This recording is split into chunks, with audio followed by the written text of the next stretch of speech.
Quickly, I know I said that on Thursday that was our series finale of the Justin Baldoni case, but I lied. Whatever, who cares? I wanted to feel like Blake Lively felt when she filed her complaint. Tons of fibs. Amazing update. So Thursday, for the finale, we did, essentially, I walked you through the New York Times metadata and showed you that this woman had posted on X and essentially just like blared it out to the world. And we showed you how you could right click and look at how they embedded all of these messages that show October 31st potentially. Well, guess what? Yesterday, so our episode was on Thursday. Yesterday on Friday, Brian Friedman, Justin Baldoni's lawyer, amended their lawsuit against Blake Lively, and they included the New York Times data, which we showed you guys on the show. And what's really cool about it, TMZ is reporting it and some other outlets, is the fact that Brian Friedman is giving credit to the internet sleuths. Like typically they leave us out. It's like the moms hunting, us sending emails, you guys sending me emails at info@candace.com, and all of us discussing it. And typically they just like cut you out and they're like, oh, we discovered this. No, Brian Friedman says, due to public interest in this case, we have now stumbled upon this and we're therefore amending this because we think that it shows that she was plotting before. And what's also really amazing about it is he even says we now have a concrete timeline, which we believe implicates Blake Lively. And I mean, come on, I was the psycho who put together the timeline. So I think they've been watching the show. Which is a huge credit to all of us because you guys have been sending me those tips, tagging me and stuff. And I've just been presenting it to the public and putting together a timeline to pull things together. I think he will eventually subpoena Taylor Swift. But here's what's even greater. On Monday, they're going to court because two things. Blake is trying to gag them. I don't think that's going to go through. How can you try to say you're playing this in the press when the entire reason we got here was because you tried to play this in the press? Like you went to the New York Times to try to take him down and to set a public narrative. And now that it's backfiring, you want out. But the craziest part of the entire thing is Blake Lively says, like they met the other day, like the lawyers got onto a call and she's basically saying that she does not want to sit down for a deposition with Brian Friedman.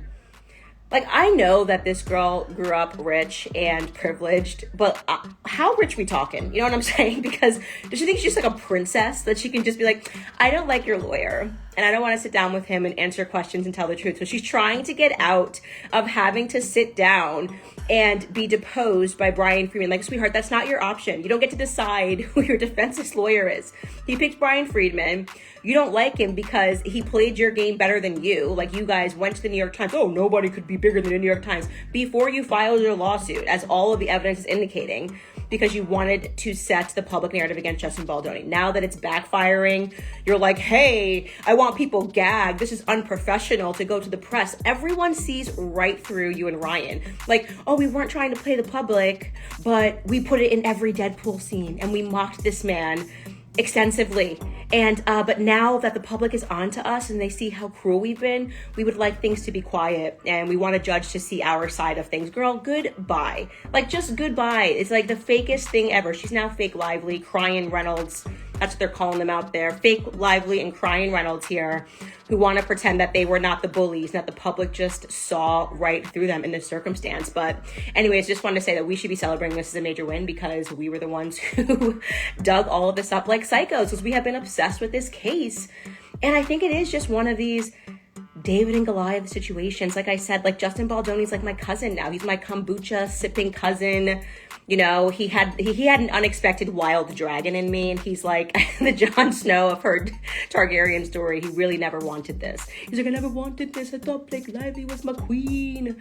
I'm like, dude, she just killed a whole village of children and innocent women. Okay, she's psycho. Okay, get on my back. We're gonna go get some revenge. I knew I never wanted it. The conflict began when Blake Lively publicly accused Justin Baldoni of creating a toxic work environment during the filming of It Ends With Us, a highly anticipated adaptation of Colleen Hoover's best-selling novel. Lively alleged that Baldoni engaged in inappropriate behavior on set, making her feel uncomfortable and unsafe. Her accusations were detailed in a New York Times article, which painted Baldoni in an unflattering light and sparked widespread media attention. In response, Baldoni filed a $400 million defamation lawsuit against Lively, claiming that her allegations allegations were not only false, but part of a calculated effort to destroy his reputation and derail his career. His lawsuit also targeted her husband, actor Ryan Reynolds, alleging that the couple used their influence to amplify the accusations against him. On Thursday, Baldoni's legal team, led by high-profile attorney Brian Friedman, amended their lawsuit to include new evidence that could significantly impact the case. This evidence centers on metadata from the New York Times article that initially reported Lively's claims. According to Friedman, the metadata shows that Lively or her representatives had posted messages on social media platform X, formerly Twitter, prior to filing her lawsuit. These posts allegedly indicate that she was attempting to shape public opinion against Baldoni before taking legal action. Friedman has credited internet sleuths for uncovering this information, acknowledging the role of public interest in bringing these details to light. This marks a rare moment where online communities have been directly recognized for their contributions to a high-profile legal case. Friedman stated that the new evidence provides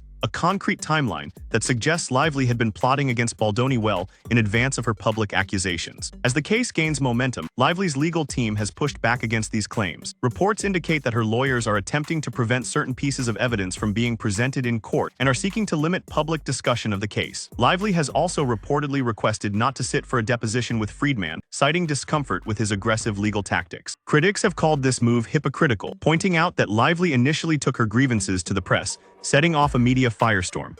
Now that public sentiment appears to be shifting in Baldoni's favor, some argue that Lively is attempting to silence discussions about the case. Lively played this out in the court of public opinion first, one legal analyst commented.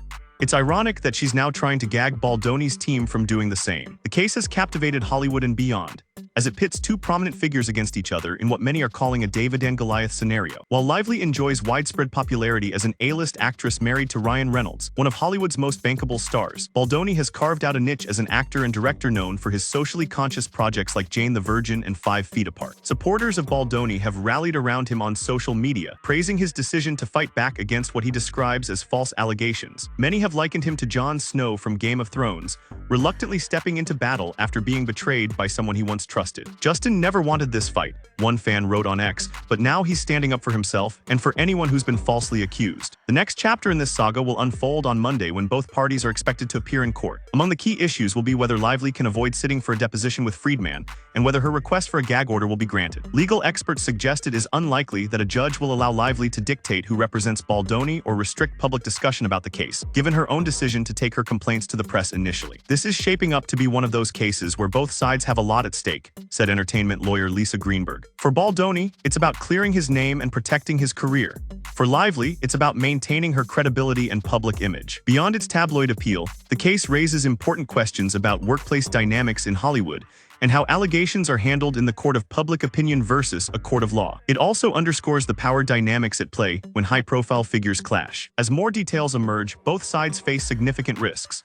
For Baldoni, losing this case could mean irreparable damage to his career and reputation. For Lively, any evidence suggesting she acted maliciously could tarnish her carefully cultivated image as America's sweetheart. The public has been deeply divided over the case. While some have expressed sympathy for Lively as a woman speaking out against alleged misconduct, others have